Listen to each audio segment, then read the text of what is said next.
Radhe Radhe, good morning everyone, welcome back to this new video. আজ সকালবেলায় fresh হয়ে প্রথমে আমি চলে গেছি বেগুন গাছগুলোর কাছে।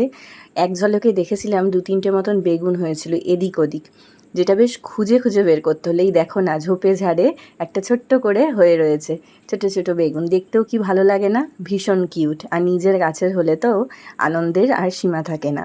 তবে কি বলো তো, শুধু তো মাটিতেই বীজ ফেলে বেগুন গাছ বসানো হয়েছিল, তারপর নর্মাল যেরকম জল দেওয়া হয় সেটাই দেওয়া হয়, আর আলাদা করে কোনো সার দেওয়া হয় না। তো সেই জন্য কি হয়, বেগুনগুলো একটু বড় হলেই না পোকা হয়ে যায়, তো সেই কারণেই এরকম সাইজ থাকতেই আমরা তুলে খেয়ে ফেলি। যাকগে, চলো এবার সকালের জলখাবারের ব্যবস্থা করা যাক। আজকে জলখাবারে না মিষ্টির দোকানের মতন পরোটা তরকারি খেতে ইচ্ছে করছিল, ওই রকম তাই বানাতে পারবো না, তাই জন্য আমি আমার মতন করেই বানাচ্ছি। আলুগুলো কেটে প্রেশার কুকারে দিয়ে দিলাম, তার মধ্যে যা যা দেওয়ার মোটামুটি দিয়ে 2টো সিটি দিয়ে নেব, তাহলেই খুব সুন্দর আলুর তরকারি হয়ে যায়।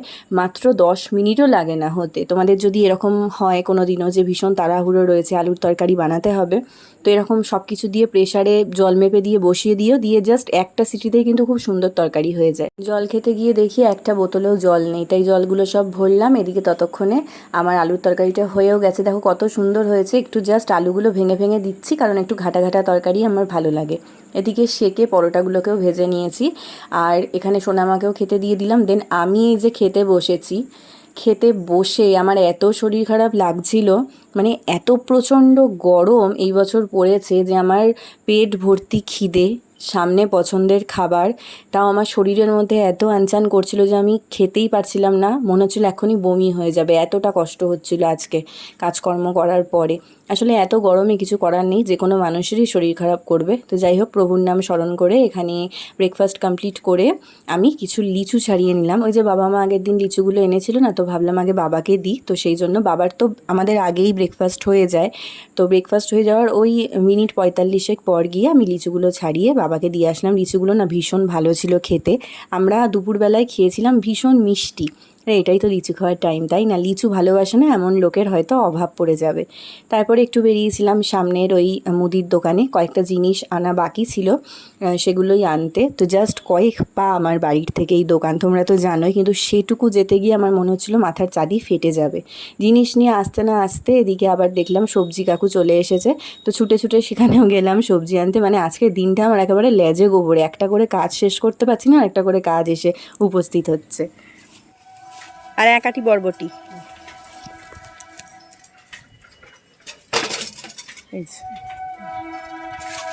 ব্যাস আর কিছু না। সবজি খেতে জানো তো আমার ভীষণ ভালো লাগে। আমি আমার আশেপাশে বা বন্ধুদের কাছে শুনি যে তুই কী রে এত পটল, ঝিঙে, বরবটি এগুলো ভালোবাসিস, কিন্তু আমি জানি না কেন আমার ভীষণ ভালো লাগে এগুলো খেতে।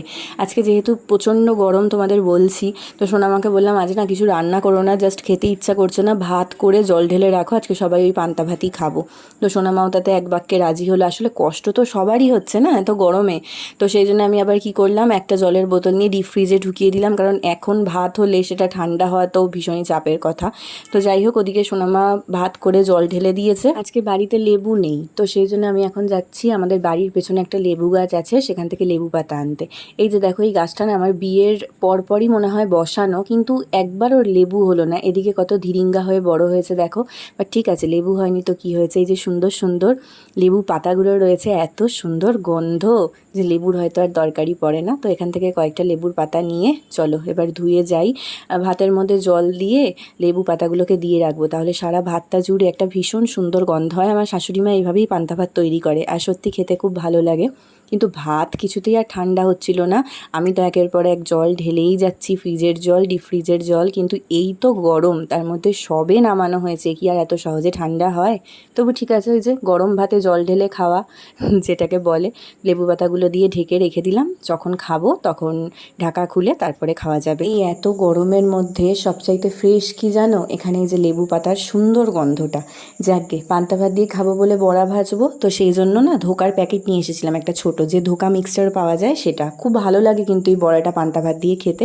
তো সেজন্য একটুখানি জল, নুন, একটু হলুদ দিয়ে ভিজিয়ে রেখে দিলাম, পরে পটাপট বড়াগুলো ভেজে নেব। এইদিকে সারা দিন কাজকর্ম করতে করতে 100 বার ঘামতে ঘামতে আমার মুখে মনে করবে একটা তেলের আস্তরণ পড়ে গেছে, সারাটা মুখ চ্যাটচ্যাট করছে। তো স্নান করতে যাব, সেই জন্য ভাবলাম তার আগে একটু মুখটাকে ভালো করে পরিষ্কার করে নিই, কারণ এই যে সাংঘাতিক গরম টেম্পারেচার, এর মধ্যে যদি স্কিনটাকে প্রপারলি পরিষ্কার না করা যায় তাহলে কিন্তু ব্রণ, র্যাশ এইসবের সমস্যা হয়। আর আমার এমনিতেই অয়েলি স্কিন, তো সেই জন্য এখানে জাস্ট একটু বেসন একটু জল দিয়ে গুলিয়ে নিয়েছি। এবার ভালো করে ম্যাসাজ করে নিচ্ছি ঘাড়ে, গলায়, মুখে।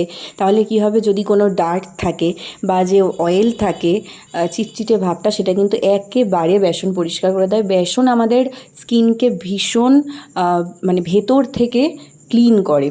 আমি কিন্তু বহু বহু বছর ধরে বেসন ইউজ করছি, আর আমার ভীষণ পছন্দের জিনিস এই বেসন। সব দিকে খেয়াল রাখতে গিয়ে আমরা বেশিরভাগ মেয়েরাই কিন্তু নিজেদের দিকে খেয়াল রাখতেই ভুলে যাই। তাই হাজারো কাজ থাকুক না কেন, একটা মিনিট হলেও কিন্তু নিজের জন্য বের করা জরুরি। হয়ে গেছে স্নান টান আমার কমপ্লিট। আর স্নান কমপ্লিট কি বলবো, সারাদিন তো এমনি 10 বার স্নানই হচ্ছে। এদিকে দেখো একটু না আলু সরু সরু করে লম্বা লম্বা করে, মানে আলু ভাজার থেকে একটু পাতলা করে কেটে বেসনটার মধ্যে মিশিয়েছি।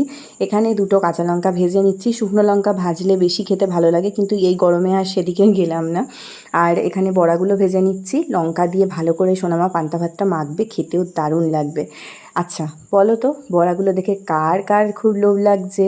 যতই গরম হোক না কেন, যদি পাতে এরকম কুড়মুড়ে লালচে বড়া পড়ে বা পকোড়া যেটাই বলো না কেন, তাহলে গরমটাকে কি খুব একটা পাত্তা দেওয়ার দরকার পড়ে? আমার তো মনে হয় পড়ে না।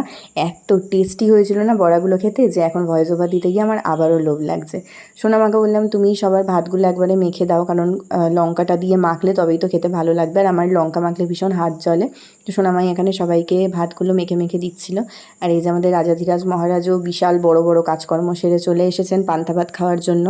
তাকে যখন আমি সকালে বললাম যে তুমি পান্তা ভাত খাবে তো, আজকে কিন্তু প্রচণ্ড গরম আর কিছু রান্না করতে পারছি না, কি বললো জানো? নিশ্চয়ই খাবো, কিন্তু ভাতের থেকে যেন বড়ার পরিমাণ অধিক থাকে। মানে কি বলবো, কিছু জাস্ট বলার নেই।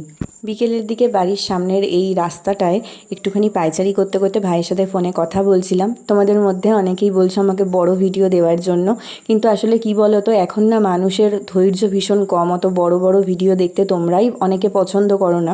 আসলে আমি জীবনে কিন্তু প্রচুর বড় বড় ভিডিও বানিয়েছি প্রায় 5 বছর ধরে, কিন্তু এখন যেহেতু সেই বড় ভিডিওর চাহিদা কম, সেই জন্য আমি ছোট ভিডিওই বানাই। আসলে আমার জীবনযাত্রা তো তোমরা দেখোই ভীষণ সাধারণ, তো আমি বেশি কি দেখাবো সেটাই বুঝতে পারি না। আজকে 4 জনের নাম এই ভিডিওতে আমি বলবো, যারা প্রত্যেকটা ভিডিওতে, পোস্টে, ফেসবুকে, ইউটিউবে আমার কমেন্ট করে। প্রথম 3 জনের নাম ফেসবুক থেকে বলবো, অপর্ণা হাজরা, অপর্ণা দত্ত আর শম্পা মাঝি। এই 3 আন্টিকে আমার অনেক অনেক প্রণাম, অনেক অনেক শ্রদ্ধা এবং ভালোবাসা।